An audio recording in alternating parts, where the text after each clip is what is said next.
احفظ البوست ده هيوفر عليك وقت وتعب وسط الزحمة في الحرم. من أكتر الأسئلة اللي بتتكرر مع كل المعتمرين إيه أسرع بوابات أوصل منها للمطاف، ولو عايز أصلي فوق السطح أدخل من أنهي باب، ولو شنطتي أو موبايلي ضاع أروح فين بالظبط.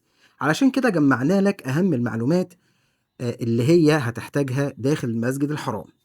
أولا أسرع بوابات للوصول للمطاف والطواف حول الكعبة: باب رقم 1 وباب رقم 45 وباب رقم 63 وباب رقم 79 وباب رقم 100. تاني شيء لو عايز تصلي فوق السطح ادخل من باب 66 باب 84 باب 90 باب 91 باب 92 باب 93. هتلاقي سلالم كهربائية وعلامات واضحة مكتوب عليها السطح أو الأدوار العلوية.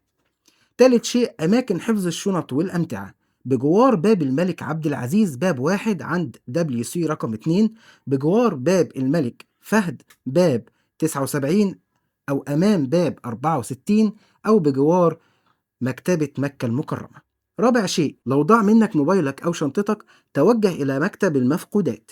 مكانه فين؟ اخرج من ناحية المروة، امشي حتى بعد WC رقم 9، هتلاقي المكتب بجوار مكتبة مكة المكرمة. ربنا يكتبها لكل مشتاق ويتقبل من جميع المعتمرين والحجاج.